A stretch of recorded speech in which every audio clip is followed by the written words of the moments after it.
Om.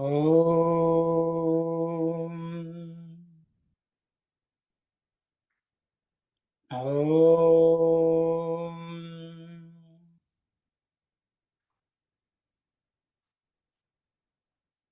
Om.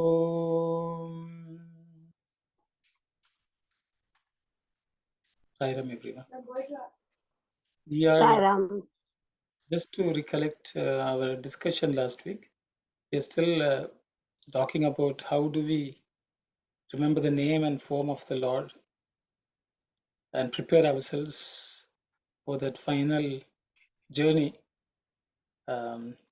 which Krishna has assured us that if we can chant the name of Omkaram and also meditate on it, and the type of practice we need throughout our lifetime to be able to do that. I think those were the 8 topics of discussion last week. So I will stop here and I will ask Sister Kalyani to continue. Whoever is busy with no other thought than me, whoever is ever remembering me, he certainly will release his dying breath through the center of the head. He will attain me. I am as near him as he is near me. My dear Arjuna, how can I forget him who never forgets me? Forgetting is a human frailty, not the characteristic of God. Let me tell you. There is no need for yoga or tapas or even jnana, whether you have given these up since you are too weak, or whether in spite of having the strength you do not feel like struggling to master these, it does not matter. I do not ask for yoga or tapas. I only ask that your mind be fixed on me. Devote your mind to me. Dedicate it to me. That is all I ask for. If a sadhaka cannot do at least this act of dedication to the Lord, I wonder what his sadhana is capable of. If you plead that you have not the strength of mind, I ask where the strength comes from to dedicate yourself as you do now to hollow ideals, the vain fantasies of family, fortune, and fame. Can you not direct the strength for that supreme dedication? Man easily offers his all to poisonous objective pleasures, but squirms and protests as if a mountain is tumbling on him when the call is made to dedicate his thoughts, feelings, and acts to the Almighty. Salvation in his eyes is as cheap and as easy to attain as greens in the vegetable market. He seeks to escape from bondage as easily as that. He does not yearn much, but he desires to earn much in the spiritual field. He is sunk more in tamas than in tapas, but he wishes for the fruits that tapas alone can offer.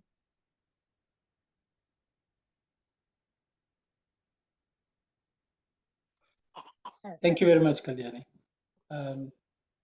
So Krishna is talking about Ananya Chinta,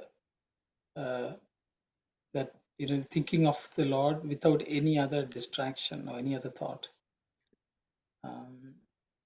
So I will stop here. I think it's reasonably straightforward. I think there's nothing much for me to comment on, and I will ask you all to share your thoughts, please. Unless you want to discuss Telugu. Yes, sir. We read the Telugu and Auntie. Sairam. Ananya చిత్తముతో నిత్యయుక్తుడై సతతము నన్ను ఎవరు స్మరింతురో అట్టి వారి ప్రాణము ఊర్ధ్వద్వారము నుండి వదలని మరే ద్వారము నుండి వదలని వాడు నన్ను తప్పక పొందుచున్నాడు. అట్టివానికి నాలో స్థానం ఉన్నది. Sorry, I did not allow you to translate it. Sorry. Arun, sorry. It starts maybe short sentence. Ananya చిత్తముతో నిత్యయుక్తుడై. At all times, without no other thought. సతతము నన్ను ఎవరు స్మరింతురో. Who remembers me always, at all times. అట్టివారి ప్రాణము ఊర్ధ్వద్వారము నుండి వదలని. when such a person's prana, whether it leaves through the topmost సహస్రారం staram, సహస్రారం are మరే ద్వారం నుండి వదలిని, whether it leaves through any other doorway, వాడు నన్ను తప్పక పొందుచున్నాడు. that person will without fail attain me. అట్టివానికి నాలో స్థానం ఉన్నది. For that person there is place in me. వాడు నాకెంత సమీపమో నేనును అంతనికంతే సమీపము. However close that person is, I am equally close to that person. నన్ను మరువని వానిని నేను మాత్రము మరుతునా? One who does not forget me, how can I forget? Will I forget? బాబా, అసలు మరపు మానవత్వమునికే కానీ దైవమునకు లేదు. Oh, my brother-in-law, forgetting is only for human beings, not for the divine. యోగము వద్దు, తపస్సు వద్దు, జ్ఞానము వద్దు. No need for yoga, tapas or jnanam. ఇన్ని చేయు శక్తి లేకపోయినాను సరే, Any ability, even if the ability to do anything is missing, it's okay. It's okay. శక్తి ఉండియు చేయలేకపోయినను సరే, even if the person has the ability and the strength, and if he does not perform the action, that's also okay. నేను యోగమును తపస్సును కోరటం లేదు. I am not requesting for yoga or tapas. కేవలము చిత్తము నాపై పెట్టుమనియు, just place your chittam on me or your thought on me. చిత్తము నాకు అర్పితము చేయమని మాత్రమే అడుగుడు. I am asking you to just offer your chittam to me. అంత మాత్రము భగవంతునకు అర్పితము చేయలేకున్నా, if to that extent, if you cannot offer what the Lord is asking, అట్టివాని సాధన ఏమి సాధన? that kind of sadhana is that person's sadhana. What kind of sadhana is it? Yes. Ananya చిత్తముతో నన్ను స్మరించేటందుకు, without any other thought remembering me, for that శక్తి లేని మానవుడు, man who does not have strength for that, అనవసరమైన అస్థిరమైన ఆలు బిడ్డలకు,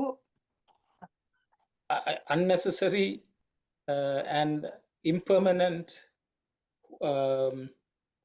family and children, ఆలు బిడ్డలు, wife and children, Keerthi మర్యాదలకు, for fame and respect, పదవి ప్రతిష్ఠులకు, for position and prestige, అర్పితము చేయుచున్నాడే ఆ శక్తి ఎక్కడిది?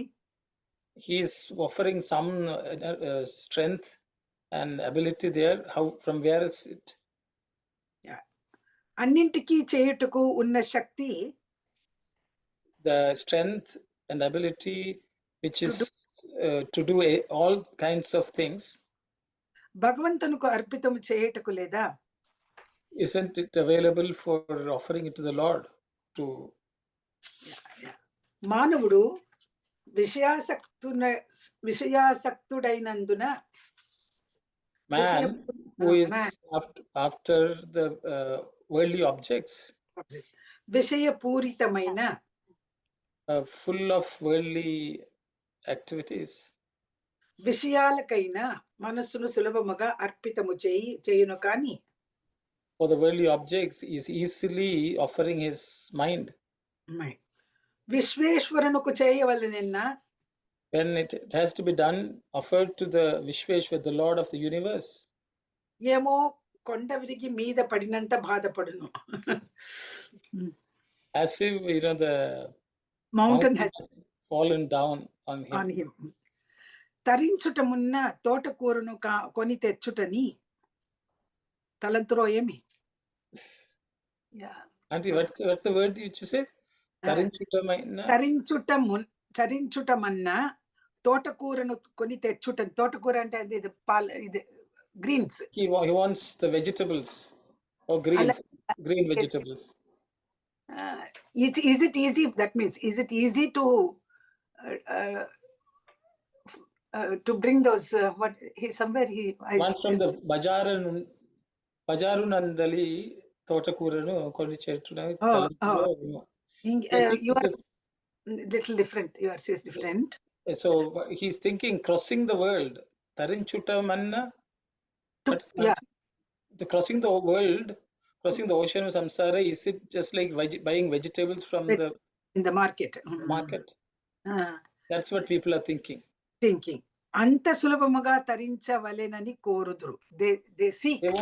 They want to seek that easy way. Yes, safety very easily. They think they can cross over without any effort. తపించుట తక్కువ. They do not want to do tapas. They don't yearn for it much. తమస్సు ఎక్కువ. They have lots of tamas, darkness or ignorance. తత్ఫలితమైన ప్రాప్తి మాత్రము. They want the results which come from that. అధికముగా కావాలని ఆశింతురు. They desire excessively that they should receive that. That fruits of that effort. Yeah, that's it. Okay, thank you.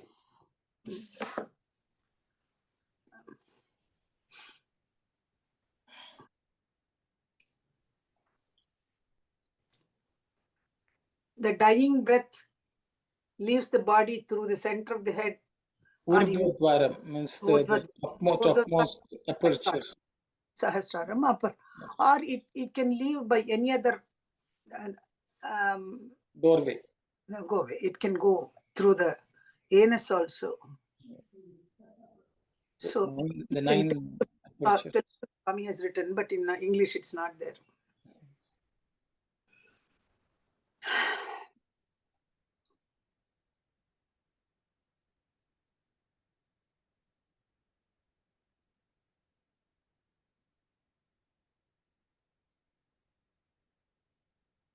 So that highest doorway, it's like in between the top of your head? Sahasraram. There is an opening actually there, great saints, when they leave their body, the prana goes through that. That's a soft spot, in the babies which we see, it gets closed, but it's still that it's an opening.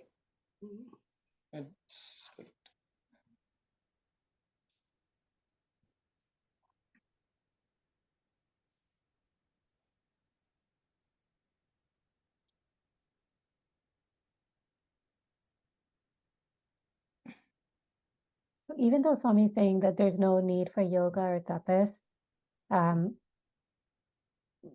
but all I ask is that you fix your mind on me. But in order to do that, you do need the yoga and the tapas, right? Yes. Constant thinking about Swami is needed to get that.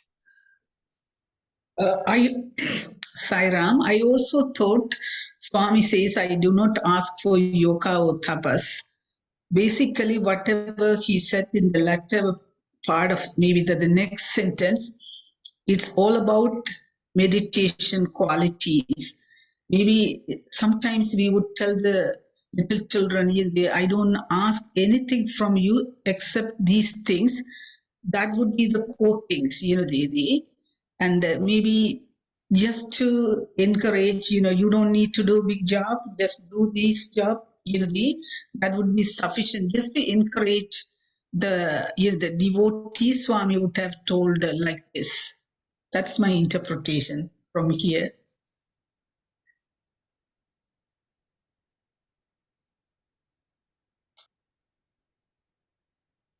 Swami keeps a condition. If a sadhaka cannot do at least this act of dedication, that is to keep our mind fixed on the Lord, at least you can do that. The sadhana, what does that sadhana meant for? yoga, tapas, you don't have to do, but at least keep your mind fixed on me. Auntie, Sorry, ma.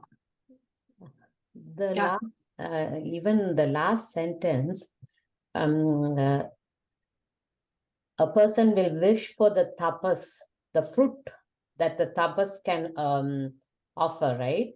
When you're doing tapas, right, you will be, that is the question, it comes, right? When you are going for tapas, what do you ask? I'm just thinking, anybody going for tapas, they will pray for God, right? So that is the fruit we want, right? So I don't know. Here, that's the last sentence is confusing. Last sentence, what Swami means is, we always hesitate to do our spiritual effort, but we want the best fruits of tapas. That is what he wants. See, The we do. spiritual effort is tapas, right? Yeah, ma. But, he desires more fruits rather than his efforts. According to the efforts only, we get the fruits, isn't that? So he Yes. does not want to do spiritual effort, but he wants the fruits. Yes. But yes, the last sentence, that is still is a thing, because He is sunk more than tapas more. can alone can offer. So, but he wished for the fruit that tapas alone can offer. That is the fruits we look for, right? But previous sentence, he is sunk more in tamas. He is sunk more in tamas than in tapas. Okay. That sentence. And he wants the best fruits. Though he is sunk in tamas, he wants the best fruits for the tapas, which he doesn't do much. Yeah. Am I correct, Arun? Sai Ram, Arun? Sai Ram, Aunty. I think why Swami is telling is there are lots of people they think that they do a lot of sadhana. Okay, they may do, they may go and do, say, 12 hours, 24 hours, some fasting, this, that. And I think all of us feel that, we are doing a lot of sadhana. But I think what Swami wants to impress upon is doing all this is of no use if you cannot constantly think of me all the time. Because sometimes we get carried away by our sadhana that we forget even to think of the Lord. And at other times also we may be busy thinking about everything else. So I think that's what Swami wants to impress upon us. Once in a while doing some very strenuous sadhana does not see. Even if we take all the Rakshasas, they did great tapas, and at the end of the tapas they asked for some silly boon. None of them asked for the Lord.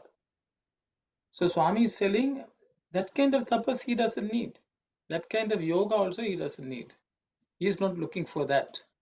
Even if you cannot do so much, if you make an effort to just think of me all the time without any other thought, I will take care of the rest. Okay. In that case, tapas is that we are asking for something. Tapas, the person is doing for something. Yes. That is the fruit there. Okay. I was just little bit of confused. Tapas means we are like really praying for God. But here is for something to gain. Something to gain. Okay. Okay. Very few of us do sadhana just for the sake of the Lord. Okay. Then they are looking for fruit. We'll say, Okay. Swami, please take care of this. Swami, Yes. please take care of that. And for that sake, we do a lot of sadhana. Tapas. That tapas we look for fruit. Okay. Thank you. Sai.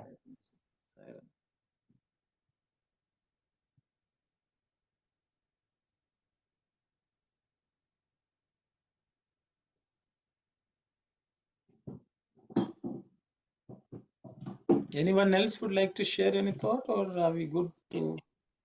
Yes, Sairam, brother. Yes, brother. So here the Swami is saying, whatever the last minute, whatever you thinking you're going to be like that, then we studied one of the story, a long story in short.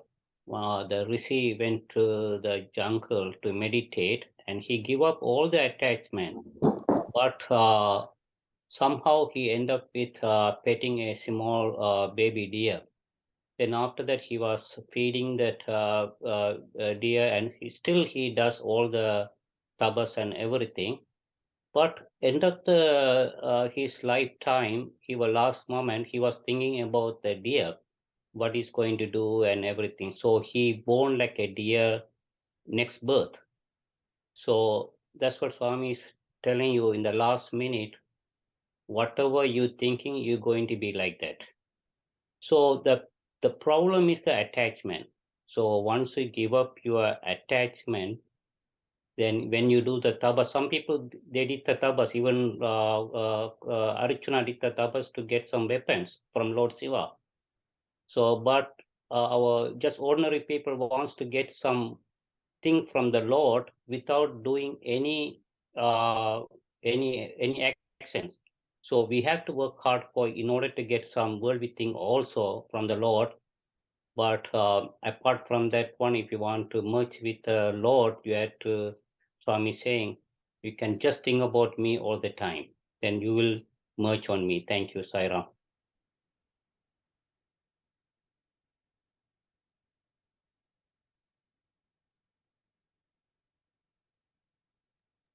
In Swami's this Telugu translation, it's very clear. Tapinchuta takkuva tamassu ekkuva. That is what Swami is. What is that meaning? Auntie, what is that meaning? You tapinchuta takkuva. Your effort is less. Your spiritual effort is less, but you want more. Tamasya ekkuva. Your laziness is more, but your effort is less. Okay. So it's like you do part-time job, but you want all the benefits. But when you do full-time job, you will get benefits with that. So part-time job benefits doesn't come.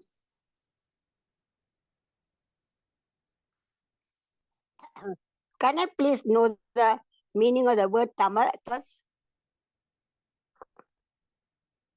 Lazy. Or laziness? So what is the opposite of that laziness? There's a Is there a word? Three gunas, Auntie. One is tamas, rajasic, and satguna. That gunas. Sattvic. Sattvic, yeah. Sattvic. Sattvic is the highest. Tamas is, tamas is laziness, okay. When we eat a lot of oily food, cheese, all of that create laziness in us.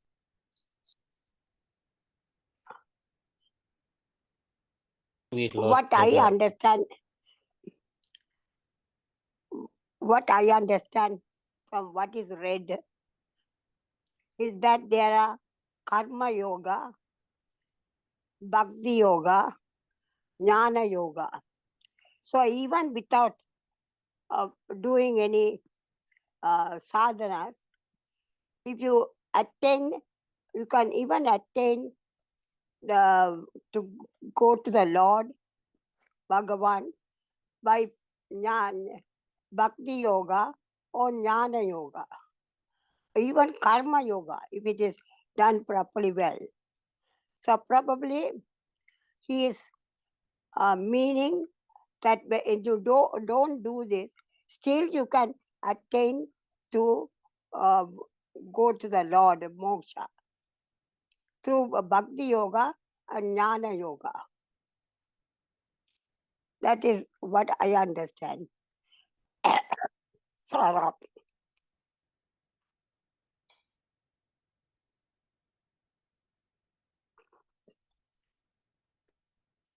Sairam, how our thoughts linked with the whatever our thoughts in the last breath, that would be carried forward to our next birth. How would that work? our thoughts and the breath. So all our thoughts are coded in our breath. That's the reason when whatever our last breath, it would carry our in the thoughts. That would be the seed for our next birth. How does that part work? If anybody knows, because Swami, I also looked at maybe it could be this Geetha Vahini or some other Vahinis. One student asked Swami, how would the next birth would be determined? Swami says that whatever the thoughts in your last breath, that would determine your next birth. But the Swami didn't explain further about that particular matter, but Swami mentioned that your last thought, it would be carried with the last breath. That would be the seed for the next birth. And Brother Dasan right now indicated that even here in the maybe second sentence, Swami also says, whoever is ever remembering me, he certainly will release his dying breath through the center of the head. He will attain me. So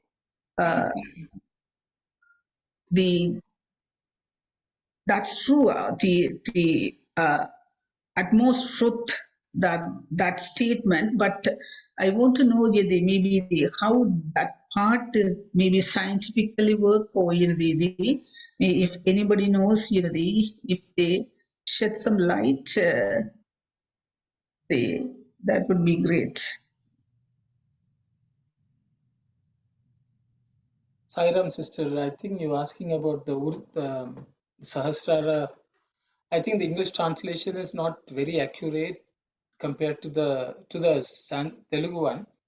In the Telugu, Swami says whether a person life leaves the body from the center of the head or through any other doorway of the body, if the person is thinking of me, he will always attain me. It's the Telugu script, but I think your question is how do we get the life to go through the center of the head? That is also part of my the question, but my question, how the thoughts and the breath, it works together. What's the linkage between my thoughts, last thoughts? Maybe I may be thinking that only a very higher level, maybe 0.001% may think about the very last breath, they go out. All others, somehow we will be thinking different things. But the last breath and the thoughts, how it would synchronize together, thoughts and the breath. Okay, is it based on a particular sentence here, or sister, or just generally you asking? The brother Dasan indicated maybe in his last statement, or Swami also said that. I also read that Swami said that whatever you think at the last breath, that thought, it would be the seed for the next birth. That means that if we think about God, maybe our next birth, it would be more spiritual way. If we think about more of wealth, we could be the business person, or some other. So that the last breath, last thought is very, very important for us. That's why the Swami in the previous chapters indicated that constant practice, and every little moment we have to think that is our last moment, would be our last breath. So every single moment we should be thinking about God. Then only in our final breath we would be thinking about God. the mind. Sairam. Sorry, Andy. So I think based on what you're saying, this is my understanding. Sairam, I think it has to do with Uncle Dasan mentioning about the, that sage or whoever was thinking about, worried about the deer, who was going to take care of the deer, and then next birth he was born as the deer, right? So I think it is alluding to the fact, in my own opinion, it has to do with the attachment. I think we are like, if we are attached to something, then we are going to be born back. It's the thoughts is a reflection of our attachment, right? So sorry, that's what I just got out of it. Sorry for interrupting. Thank you, sister. So if we don't have attachment, we won't think, right? Sorry, Saka. Yeah, exactly. I agree to Sister Narmada. So whatever you think in the last minute is nothing to do with the last breath. Suppose if you have, say, for an example, if you have another 10 breaths left for the last minute, in that time, whatever you thinking, that's the way you're going to be born again. Whatever the attachment you have. If you have the attachment with the God, you can merge with Him. If you have that thinking about the kids, or if you're thinking about the money, or something like that, you have to born again. That's what Swami was explaining. Thank you, Sai. Thank you very much, Father. Thank you. So the thing is, we really don't know which breath is the last one, unfortunately. Anytime it can click. So I think we cannot really plan. So I think we have to cultivate detachment and not think about anything, so that we think about the Lord. I think that's all we can do. Anyone else would like to share any thoughts, please? Ramana. Yes. So I was just trying to recollect that incident that happens with Sri Ramakrishna Paramahamsa and the disciple who wants to see God. So I do not know if it's in the context of Narendra Nath, who became Vivekananda, or it is in the context of another disciple, but the essence of the story is Ramakrishna Paramahamsa takes this disciple to the nearby river there, and he asks the disciple to take a dip. And so when the disciple goes down into the river to take a dip, then Ramakrishna Paramahamsa holds him there and doesn't allow the disciple to come up. And after quite a bit of struggle, then he lets the disciple to come up, and this person comes out panting for breath. And he's taken aback. Why did Ramakrishna Paramahamsa do this? And then he asks, Master, why did you do this to me? I was gasping for breath. And then he says, the way you were gasping for breath when you were underwater, if with that same intensity you are pining or yearning for the Lord, you will see that Lord. Yes, true. So in that context, yes, Auntie. You wanted to say something? That kind of devotion. No, that kind of devotion, that kind of suffering to, when you are trying to take a breath, there's a lot of suffering also there. So unless you undergo that intense pain and suffering to see the Lord, then there is no other way to see the Lord, because you don't see it by the outside eyes we have. You don't see the Lord by the normal senses we have, but you see the Lord by the inner eye that we have at that time to see the Lord. That is why it's a subjective experience. Now, a person who has seen the Lord or who has undergone enlightenment, he can't explain that to another person because it's not objective. It is a subjective experience. That is how I understand that the story is very apt very accurate, Ramakrishna Paramahamsa, how he wanted the people to experience. That experience, if it comes, then you are going to see the Lord by the inner eye, not the outside eyes. Sarah. Thank you very much, Simon. Auntie. Yeah, and just continuing along that line, I was just going to say that basically when the same thing Lord Krishna or Swami is telling Ananyas Chintayanto Mam, it is like other than nothing else as a distraction, the sole point of attention, the sole prioritization, everything is completely focused on the Lord. Because as much as we say, whether we want to say he's gasping for breath and the pain and the suffering, but the yearning at that point in time, the complete focus at that one point in time is to take a breath.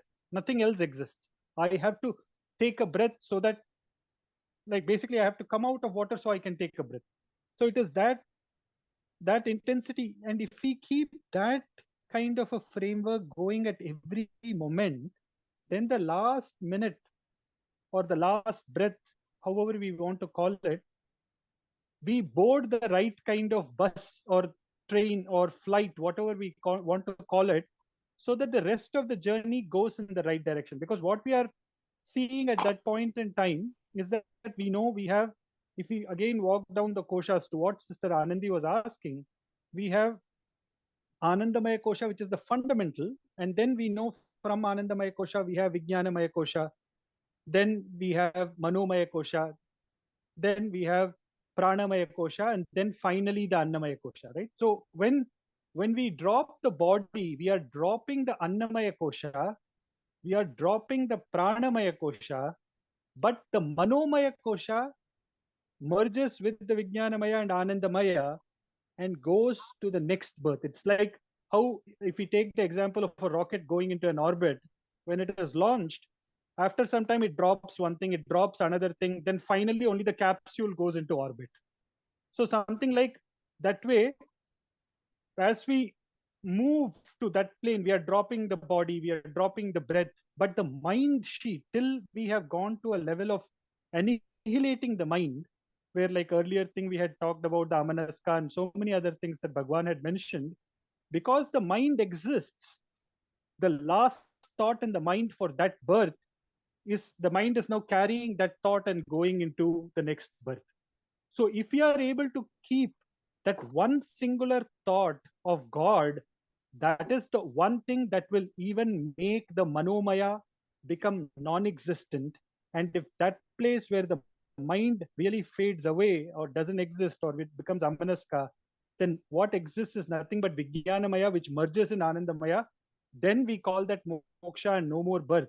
But because we are having so many thoughts in this birth that the mind doesn't die, it still exists. And that is where, at least if we make that effort, that among the many thoughts that are still there, at least the final thought, we work towards that, and hopefully we tend and end in that, then it changes the way the next birth comes. But if the ultimate thing for the yogi, they are established in that framework that they are nothing but the bliss, that is Anandamaya. And that is where I think for them, through the center of the head, that Jiva, just that opening, that doorway opens and they merge with the absolute. Comes out. So that is it.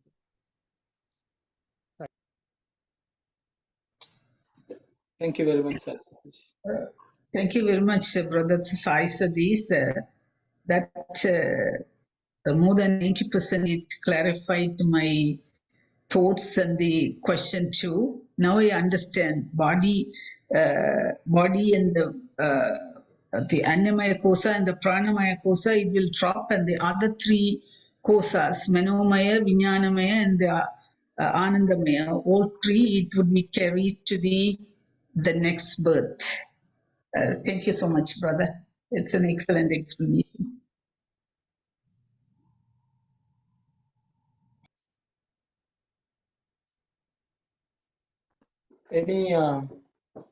Anyone else would like to share any thought, please? If not, should we move on? Sorry, Uncle, I just have one last question on this slide. Yes. If a sadhaka cannot do at least this act of dedication to the Lord, I wonder what is his sadhana capable of?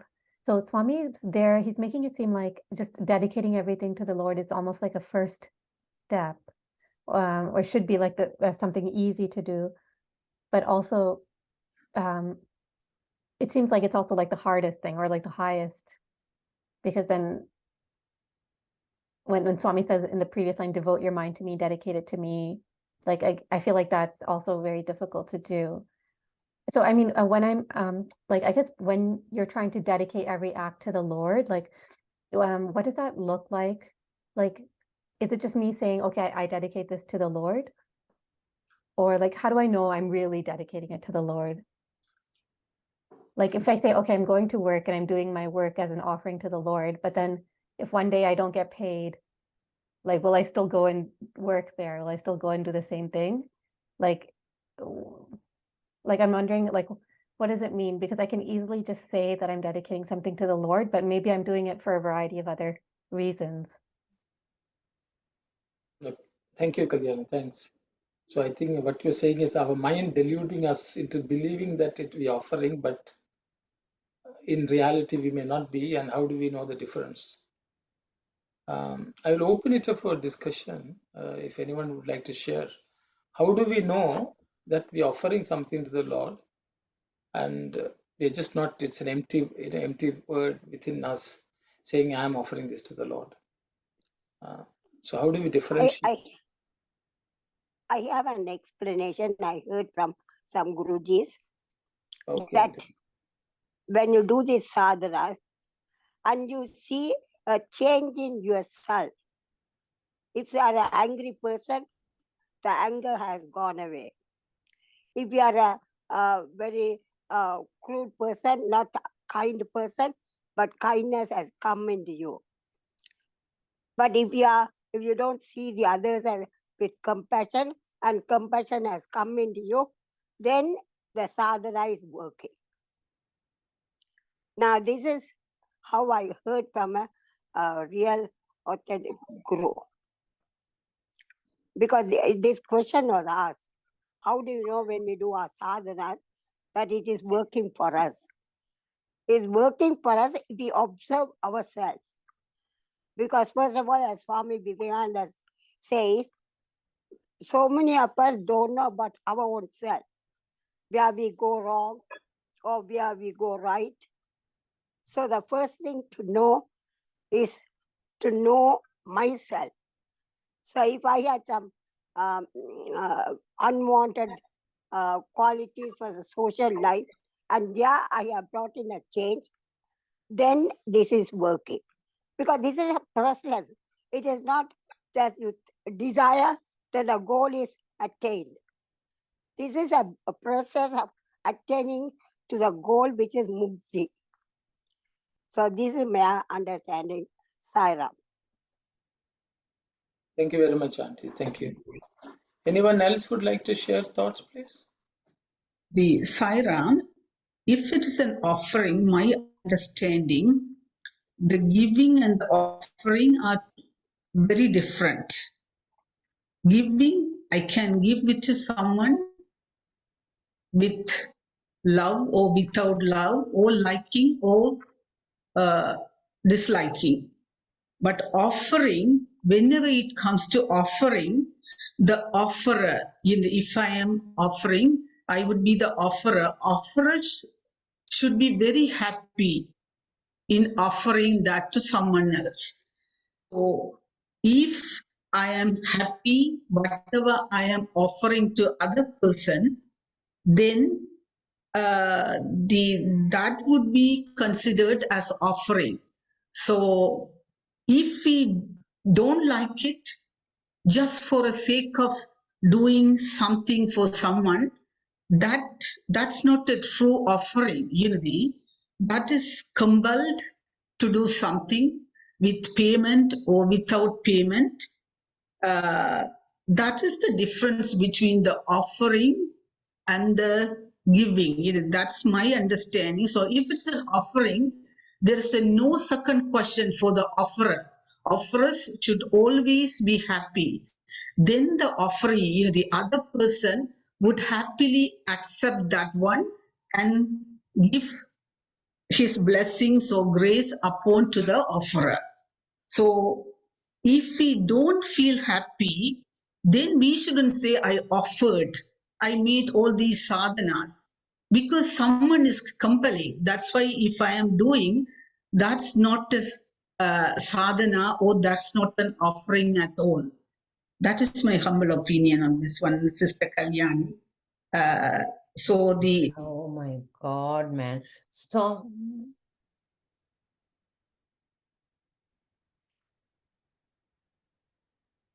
Sai Ram, Sister, Sister Shivani. I will try based on my learning what Sister Kalyani asked. How do we know whether we are offering every action to our Lord?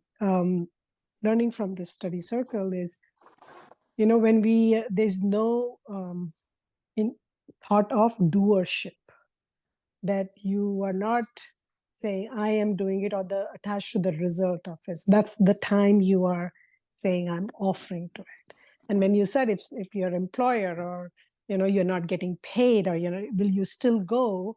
But my learning is that you may still go, but telling the person this is unethical, and I may, because we go to work or we do certain actions so that we can get food, shelter, clothing. That's our survival, and that's what Bhagawan is saying to Arjun. You have to, as a Kshatriya, do your job.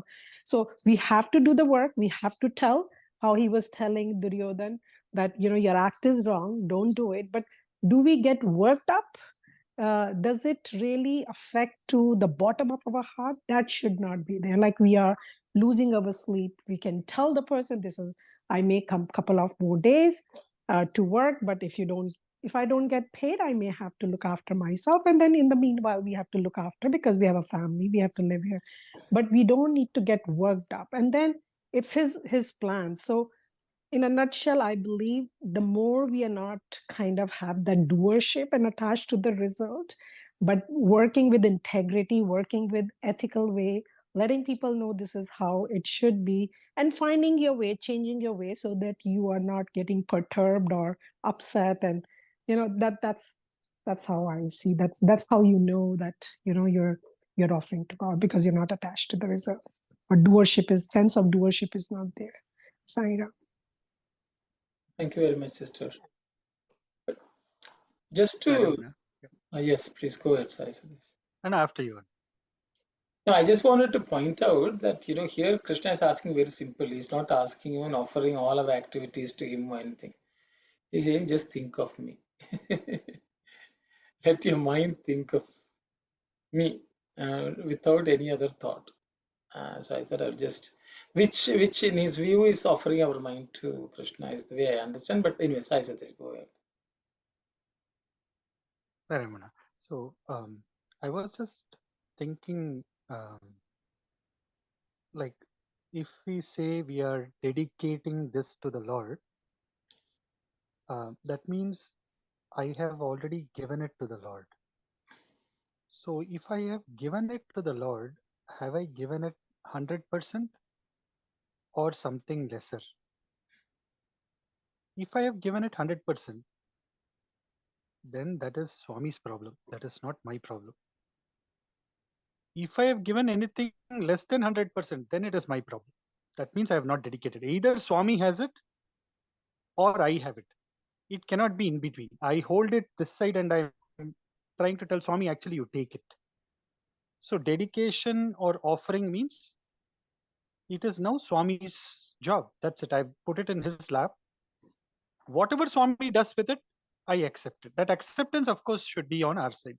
So we know of this incident in Mahabharata also, where Bhishma takes the vow that he will destroy the Pandavas. I think it is in the context of even Arjuna to be killed the next day in battlefield, and everybody, including Krishna, is supposed to be, what they say is like perturbed. But when Lord Krishna goes and sees Arjuna is sleeping nicely, then he just taps Arjuna and he says, Arjuna, aren't you worried that Bhishma has taken this vow that tomorrow he may annihilate the Pandavas. That kind of a vow, in the sense he's kind of told Duryodhana that he will be doing sufficient damage to the Pandava army. And Arjuna says, Lord, you are there. What more do I have to worry? You are there to take care. There is nothing. It's none of my business. You have said paritrana sadhunam. That's it. So the kind of dedication that we are talking is, am I doing 100% or am I doing less than that? And if I'm doing 100%, then anyway I don't have to worry. If I'm doing less than 100%, then anyway I have to worry. So that is the kind of thing that we are resting with. So we can see based on that level of the thing, because if I hand it over to Swami every time, I cannot go back after a few seconds and take it back from Swami. I have given it to Swami. Now whatever Swami does, we just accept whatever comes from this thing as his blessing and go forward with that acceptance. Thank you very much, Sai. How do you, can I ask a question here? Yes, Auntie. How do you find out how much of dedication you are having in the devotion to God? Is it 40%, 50%, 100%? How do you determine that? That's a question from me. Yes. Sairam, I'll just Yes. attempt to answer. Yeah. So what I mean by 100% is, if I have said, if there is a particular action that is in my mind, or some action that I have done, if there's a thought in my mind or an action that I have done, either way, whatever it is, I said, Sarvam Sai Ishwararpanamastu. If I'm saying that, whether it is my action or is my thought, and offer it to Swami and say, Swami, it is yours, my mind shouldn't go back to it again. My mind should not go back and start analyzing it. Oh, did I do it right? Did I do it wrong? Did I do it well? What could I have done? Now, once the offering is done, once we have, like how we keep the Naivedyam in front of Bhagawan, when we offer it completely. And that is what, in terms of dedication, means it is so completely offered that there is nothing left in me. Nothing reminiscent of that action being done by me as the doer, or whatever we want to say, nothing of that is left in me. So much so that I don't even think about it, because it is safely sitting in Swami's lap or Swami's hands. However you want to visualize that. It is that kind of dedication which I call 100%. If I keep thinking about it for whatever reason and worried about the consequences, whether it is plus or minus, good or bad, however it is, that means I'm still holding on to it. I have not done the full offering. Either that is what I'm trying to tell. Either it is with me or it is with Bhagawan. It is not in between, right? So that is where, yeah. Is it fine, Auntie? Auntie, you already you answered your question. Remember, you were saying if you're kind and getting kinder, it's very subjective. So I think devotion is very subject to each individual, how they see, and it's a great explanation that Brother Sai Satish has given as well. Devotion is not subjective. Then how do we measure devotion? The meaning of the word devotion is far-reaching. Then you just pray to God. You think of God now and then. But the word devotion, meaning of the devotion means you are 100%, you are devoted to God in terms of thoughts, action, everything. The word devotion doesn't mean to just think now, then tomorrow you go and do something else. That is what I understand. Anyhow, I can be wrong. Sairam.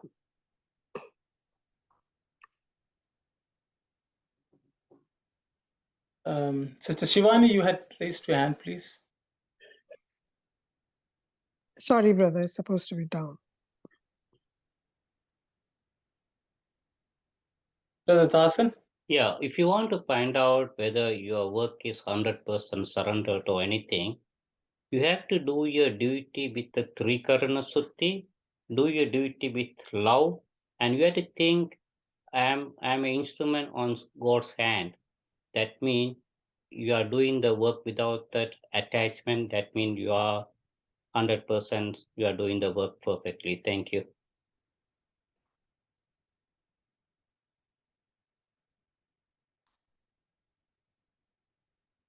Thank you, brother. So when Anyone we, else?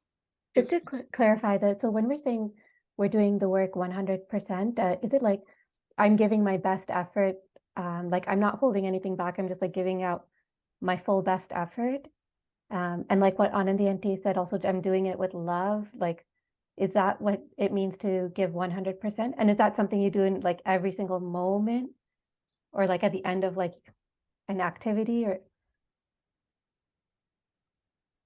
see, the thing is, if we have questioning ourselves, have I handed it over or not? At that moment, we are not thinking of the Lord. So, so at all points, if we are thinking, oh, did I offer? Did I not offer? That means we are only talking about the offering, not the Lord. See, sometimes overthinking that whether we offered or not itself is a problem. Because why do we care whether we offered or not? We just think of the Lord. See, this is the way the Gopikas thought. They just thought of the Lord. They are not even thinking, oh, I should offer everything to the Lord. If you ask gopis, they said, what is their offer? I don't have anything to offer. That's the way they will say. So I think at all points in time, we should just think of the Lord. We should not even worry, did I give it to the Lord or not? Doesn't matter. Because it's like, we leave home and go, and suddenly halfway we think, did I off the stove or not? Okay. I think everyone would have felt this way. Then, we may have to, if somebody is at home, we have to call and ask, please check. So that means if you're driving somewhere and if you're thinking of the stove at home, am I looking at the road ahead, or am I thinking of the stove at home? So the same way, if we have offered to the Lord, move on. Just look at the Lord. So I think at all points in time, if we are even thinking I should offer this to the Lord, that means we have thought that all these thoughts, the time when we have these thoughts, we are not thinking of the Lord. So Ananya Chintya means why? Don't think of anything about except the Lord. I think the way I understand, but it's okay, if at least that way we think of the Lord, or I have to offer this to the Lord. So the thing is, I'm thinking of this, and then I'm thinking of offering, and then I'm offering to the Lord. But I think what Krishna is telling is just think of me. Sairam, brother. Sorry, Because some kind of disturbance here.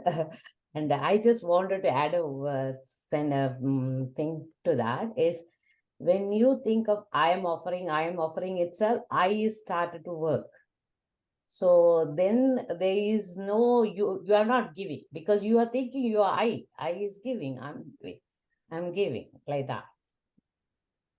So that's how I would say, like, we shouldn't, as brother said, that shouldn't come into think even, when you're offering, and you shouldn't be affected by when they praise then or who should? some people says any criticism. You shouldn't be affected with anything also when you're offering. Thank you, Saira. Thank you, sister. Swami had mentioned in like a discourse how like the Gopikas, like when they would go to sell their wares, like they would just wouldn't even call out the name of the wares. They would just be saying the name of Krishna. To the point, I mean, I guess then they're not selling anything. They're not making any money. So like, so I guess I'm obviously not there yet. Like, so because if you are really only thinking of God, you can't really do work. Can you actually be doing work? Like, can you go to a job and Why are only you think worried of, about the work? yeah. No, the thing is, that is the ultimate state, okay? But I think until you go there, you offer. That's okay. But here, what Krishna is asking is ultimate. The reality is, so at one point in our life, are we going to get to that point? We are not going to worry about going to work. We are not going to worry about what we have to do in this world. I think we have to decide at some point in time. This is one of the reason I think most of the people, varnashrama dharma is there. You get into vanaprastha, then you go into sannyasa. Because if we do not decide and set a time frame, I think in today modern day world, people say I want to be retired by 30, I want to retire by 40, which is basically taking sannyasa. So I think when people have worldly such targets, we also can set a target for ourselves. After 30, I'm only going to think of the Lord. After 40, I'm only going to think of the Lord. Or after 50, I'm only going to think of the Lord. I think that's what we can do. That's a reality. When we are active in the world, it's a challenge. When we are in the Grihastha Ashrama. Sorry, Kalyani, I hope Yes, thank that's you. my Thank answer. Here, you. I hope to ask others to share if they have anything. here I want to make a point. Can I? Yes, yes. Krishna Paramatma is telling Arjuna, but Arjuna is not just an ordinary person. He has come to that level where he could be friendly with a god. So Krishna Paramatma knows what to tell to Arjuna and what to tell to another person. So here we should consider ourselves not to be in the position of Krishna, but in the process of walking even to that position. That is where we are thinking that what he is saying applies to us. What we have to consider is just our own path, our own status, and then he is saying you think of God. Maybe we can't think of God like Arjuna and all, because they have come to a position where they could focus very well. But we have got many things to focus. So we think of God now and then. But we'll walk the path and we'll come to that state. So that is how I see from what is read and what Arjuna is telling, not Krishna Paramatma is telling Arjuna. Sai Ram. Sai Ramati, thank you. Sai Ram, brother, here I just wanted to remind one thing. Arjuna is a representative of humanity. That's how Krishna Paramatma was giving the Bhagavad Gita to him. So we all have to learn from him. Whatever the Upadesham that he has made it to Arjuna, we all humanity has to follow, kind of. Just that is why Mahabharata was designed. It is living for thousands and thousands of years. We have to take lessons, but not all human beings are the same level as I understand. Sai Ram.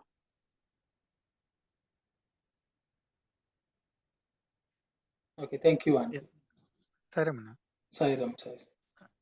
Anna, I was just going to add to what you had mentioned with regard to Sister Kalyani's question. I'm sure, sisters, you know the answer as well. That I think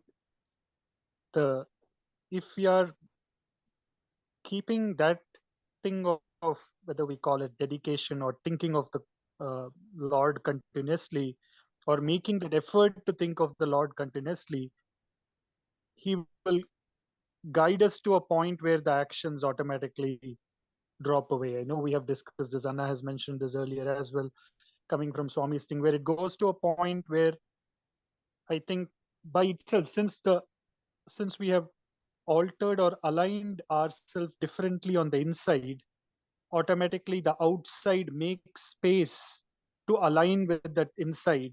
And so what happens at our home or work or anywhere else, everything gets realigned to suit us as to what we have as the focus on the inside. So if our focus is completely on thinking ceaselessly of the Lord, then automatically, whether we call it Maya or Shakti or however we want to describe that on the outside, gets realigned to accommodate or to basically go with what is on the inside. So I think, but then we get tested to a point where that can happen, to just see what is our, whether we call it ekagrata or our shraddha or our sadhana, whatever it is, till that point of things getting realigned, it will be something that we have to work on it. But essentially, it will come to a point where possibly, I think for the Gopikas, though they didn't sell that their wares, they still were taken care of. That kind of a situation. Sai Satish, sometimes when the Lord realigns, we get worried also. I remember one gentleman, apparently he was chanting a lot of mantra so much that his palpitation went up or something like that. So he had gone to many doctors and they could not diagnose the problem. So this person traveled very far to go and see some spiritual person. Or, he said, I'm having this problem. So that person said, so you have been driving for how many hours? He said, this many. So what are you chanting? He said, I'm chanting Namah Shivaya. Then he said, you are getting the results from the Namah Shivaya. He says, what? He says, Lord is saying, why do you want to live in this world? Come and join me. So then why are you worried about it now? So sometimes, we want the freedom from the world and all the responsibilities. Lord will say, okay, I'm going to fix it for you now. Then we'll say, don't fix, it will be too sad. So I think that also happens to us because we are not ready for Vairagya, so sometimes. That's what, no, like either we give it fully to Swami or we hold it. So I think it's like the tug of war that we want to do kind of thing. So that's where I think, yeah.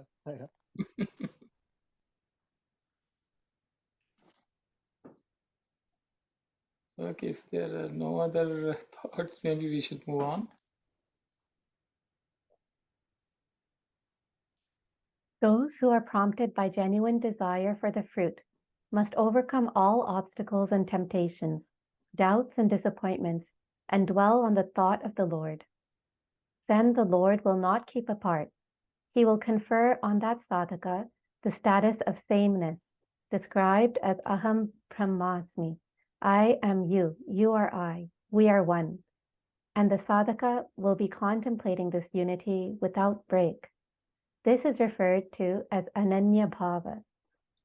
Arjuna asked, you say that this Ananya Bhava, this Ananya Bhakti is quite easy and that there is no need to take any great trouble. You also declare that for those who have acquired it, you are readily attainable. Well, what exactly is the benefit of attaining you? Krishna smiled at this and replied, Arjuna, what greater benefit is there than that? That holy victory makes mortal man a Mahatma. You may still pose the question, of what benefit is it to become a Mahatma? Listen, the Mahatma is far superior to the ordinary man. The latter, established in the body and the jiva, he identifies himself with the body and with breath, with the particular, the wave. So he is tossed about by joy and grief. He rises or falls with each experience. Between snatches of calm and storm, he reels under many a blow. Thank you, Kalyani. Auntie, shall we read Telugu? Sure. I'll start. అట్టి ఆశయే నిజముగా ఉన్న అట్టి సాధకుడు తన సాధనకు ఎన్ని ఇక్కట్లు కలిగినను So ఎన్ని so the yeah. sadhaka who is really bent on this, that kind of desire, whatever the difficulties and obstacles which he may encounter, ఎన్ని విధముల నిరాశలు సంభవించినప్పటికీ how many ever disappointments which may take place, విసుగు వేసరపాటు చేరనీయక he will not give up for any disappointment or disgruntlement. విసుగు అంటే had enough of it, something like that. That's like that. Yeah. విసుగు వేసరపాటు చేరనీయక అనన్య చిత్తముతో సదా without any other thought, always, సర్వదా చింతించుచుండును. at all situations he will think of the Lord. అట్టివానికి భగవంతుడు అనన్యముగా ఉండక తదాత్మ స్వరూపుడై for such a person, God, he will not be someone who is outsider. He will be himself. Yeah. తానే నేను నేనే తాను. You are I am you. అను స్థితిని అనగా that kind of state, అనగా అహం బ్రహ్మాస్మి అనుసంధానము. So he will know that he is Brahman. Yeah. నిత్యం నిరంతరం కలిగించుచుండును. Always, without a break, it will be that state. అట్టి స్థితినే అనన్య భావమని కూడాను అందురు. That sthiti or that state is called Ananya Bhava. Krishna భగవానుడు అని వచించెను. Krishna said so. అప్పుడు అర్జునుడు స్వామి, then Arjuna said, Swami, Ananya భక్తి చాలా సులభమనియు, that Ananya, the thinking of the Lord, with devotion without any other thought, is such an easy one. వేరు శ్రమలో పడనక్కరలేదనియు అంటిరి. You are saying that we do not have to struggle with anything else. అంతేకాక not only that, అట్టి వారికి నేను కూడాను సులభుడనే అంటిరి కదా. For such people, I am also easy to attain. Didn't you say so? మీరు సులభమైన సాధకునకు వచ్చు లాభమేమి? So such an easy sadhaka, what is the benefit? What's the profit? దాని వలన సాధకుడు ఏ విధమైన ఫలమును అనుభవించునో తెలుపుడు.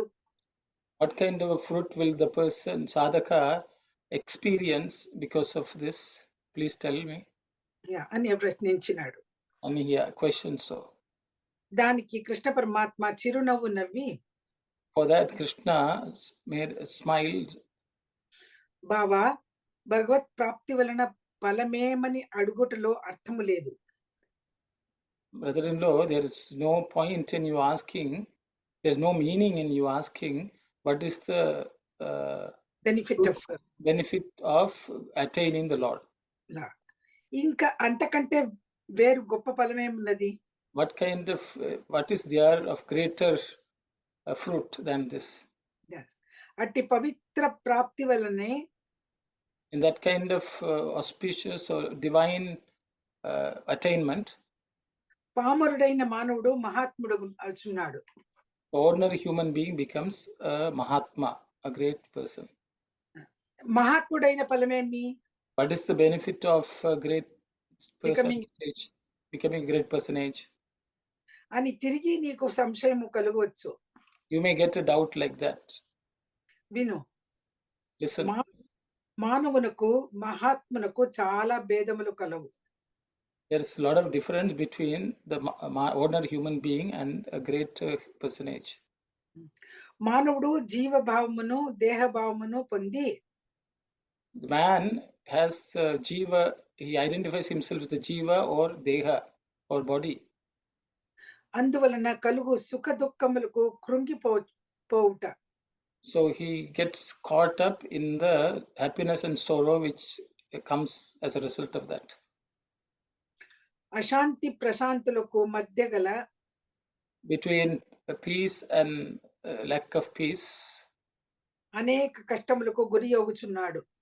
he becomes a target of many difficulties. మహాత్ముడు అట్లా కాదు. Mahatma is not like that. అతనికి దేహభావము జీవభావము పూర్తిగా నశించి He will not have either identification with the body or identification with the jiva. బ్రహ్మభావమే పొంది ఉందును. He will have only that identification with the Brahman. Brahman అట్టి మహాత్ముని ఆత్మ పరిచిన్నమై ఇందును. The Atman of such Mahatman will be beyond any destruction. Shri Aunty, పరిచిన్నమై ఉండును అని మాధవునికి తెలిపాడు. He said so. Madhava, the Lord, said so. Yeah, that's it's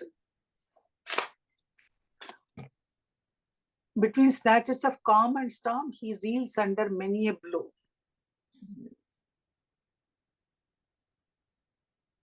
అట్టి మహాత్ముని ఆత్మ పరిచిన్నమై ఉండును.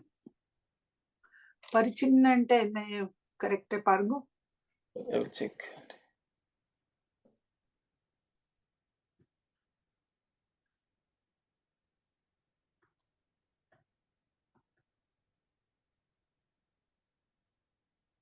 పరిచిన్న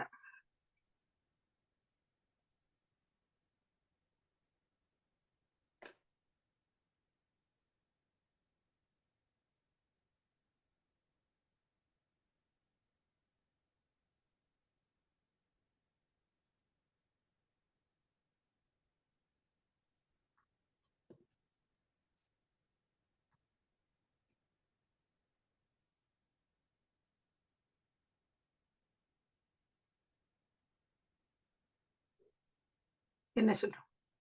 No idea.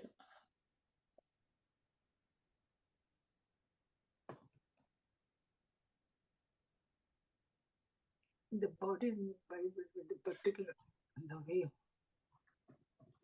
It's not very clear.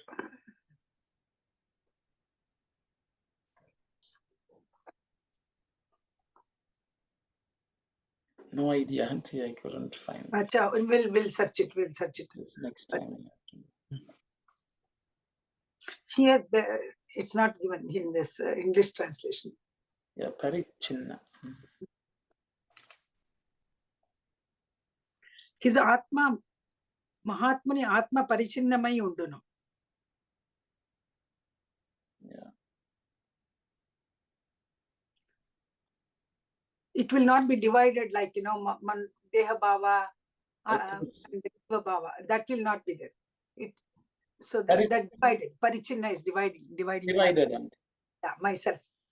Between this and that bhava. No, he will not do that. Yeah, it's basically undivided. Undivided. So, Parichinnamai undu.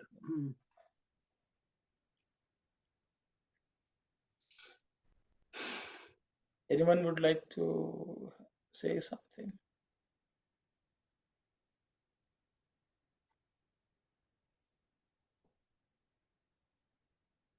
I know Swami is setting a very high exam. Yes, Kalyan, you were about to say something. Just this line in Telugu, that Meeru Sulabhulaina Sadaka Punaku Vachu Labhameni. What does that mean? So such a person who attains it so easily, what is the benefit he gets? Okay. Okay. But why is Krishna saying it's so easy? Like, it's not really easy.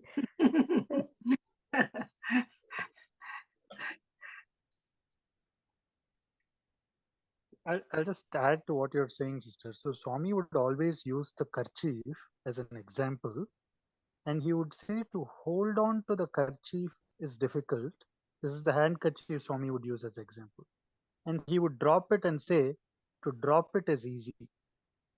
And he would literally demonstrate it. See, if you're holding it, you're holding, so you're making the effort, and all of that is difficult. And if you let go, then it just falls down. So you're not holding on to, so it's easy. So from Swami's way of letting go should be actually easy. But of course, it's again a perspective, the way we see things. So we also know, like the other story where there's this king's son, and he's doing all kinds of wrong things. The king tries to correct him, and then he's not able to. So he tells his minister to do something, and then the next day, when the prince is walking in the court, he sees the minister holding himself tight to the pillar, and he's telling that so the prince is surprised to see him holding onto the pillar, and then he says, what are you doing here? And he says, the pillar is holding me. He says, no. Then the prince corrects him and says, no, it's actually you holding the pillar. But then he says, no, the pillar is holding me. And then he laughs. He said, can't you make out that it's actually you holding the pillar? So it's, you let go of it, then you're free. And then at that point in time, the minister hints to the king, and the king then says, it's the same with your habits, because are you able to let go? It's you holding on to them, it's not they holding on to you. So in that case, like from Swami, what's approaching this is always we hold on, and that's what is the difficult part. Letting go is easy. I do get the import of what you're saying, that letting go part seems difficult, but what Swami says is it is actually easy to let go. And if Swami has said it, then it means it is easy. So I will stop at that side. Actually, what Swami is asking us is to Deha Bhava and Jiva Bhava, drop them. Not only dropping the habits, bad habits and other things, but Jiva Bhava, we are always identifying with the body and with Jivatma. We think that we are only a limited creature. Leave it. That's what Swami is trying to tell, I think. So, Saira. Yes, Sandy. I completely agree with what you're saying and what Bhagawan has been saying. I was just using that story as an example where actually the holding on, we think we are holding on. Actually, we are holding on. That is one thing, but we think the other thing is holding on. And then the extension of that holding on is letting go is freedom. Holding on is actually bondage. Being bound. Bondage. Yeah, bondage. Exactly. So yeah, I do get the dynamics of what sister has raised in terms of letting go. Like how, if I have to give up the Deha Bhava or that kind of a feeling that I am not this body, I am not this mind. So, how intensely have I, doership. When you are working, then doership, kartrutva bhava. Leave that kartrutva bhava that I am doing it. It is all my Lord who is doing it for me. Even if you are working, you have to concentrate. Of course, you are focusing everything on what work you are doing. But at the same time, kartrutva bhava, leave that. What is that Swami is saying? Sairam. Sairam, thank you, Andy. Brother Dasan, please go ahead. Yes, Sairam, brother. So this is Swami saying is very easy, that Lord Krishna. The reason even Bhagavad Gita was taught to Lord Arjuna, but end of the time, what he was saying, you are not the doer, you are Kshatriya, you do your duty. I am the one doing everything. So just we are wasting our time to achieve the worldly thing. Even that is not a permanent. We spend a lot of time, money, and energy and everything, but we forget the permanent one. That is very simple. Even how he taught Arjuna, just just surrender everything. I am the one doing everything. So you don't need to worry about anything. That is the reason behind that. Very simple. Thank you, Saira. Thank you very much, brother. Saira, my friend, it's about 4:27. I think we can just let go of the study circle.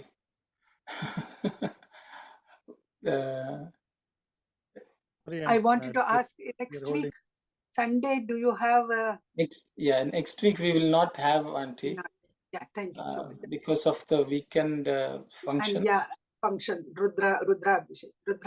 Brother Sairam, brother, can you please announce the whole event, please? The Friday, Saturday, and Sunday, please. So Sairam, everyone, there's a 3-day event taking place at Richmond Hill Temple, organized by Sister. Please announce, Sister. Okay, I have to go. Sorry. Okay, brother. Sairam, everyone. We have sent out the details of the Sai Jajna, that is taking place from April 28th, 29th, and 30th. These are 3 days, but Friday we are starting the program at 6 o'clock. And it's going to be Vedanarayan's speech, and some bhajans are going to take place on the Friday. And Saturday we have Ganapati Omam and Satyanarayana Puja. And Sunday, that is going to be, for Saturday is going to be 9 to 5, and the Sunday is going to be 9 to 1. It's going to be Ergadha Rudram chanting. So it's open to all. We hope to see you all on Friday, Saturday, and Sunday. Thank you. Jai Sai Ram. Morning Sunday, what time are you starting the? 9 o'clock, Auntie. Okay, thank you. Saturday at what time? Saturday 9 to 5, Auntie. Oh, Saturday 9 to 5. Thank you. Okay. And there is going to be online Rudram practice Monday and Wednesday, and no in-person Sri Rudram this coming Thursday. Just for your information. Thank you, Saira. So Monday and Tuesday, Monday and Tuesday having Zoom? Monday and Wednesday, Zoom. Monday, the Rudram session is from 8:30 to 9:15, and Wednesday 5:15 a.m. to 6 a.m. Oh, So the same link. Same link. There's a link is provided for the Sri Rudram. It's not the study circle or Sanskrit link. It's a separate link. So how will Okay, I get it? I'll send it to you, Auntie. I have your number. I'll forward it to you. Okay. Okay. Okay. So that is okay. 28. So we'll all see you all on April 28, 29, and 30. Okay. Thank you, Saira. Okay, thank you very much, Saira. Kalani, please close it. Auntie, you can go ahead, please. Om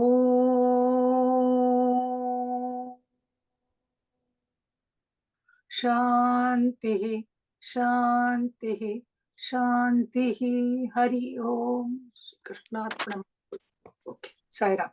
Saira. Yeah, Hari Om. Thank you, Sairam.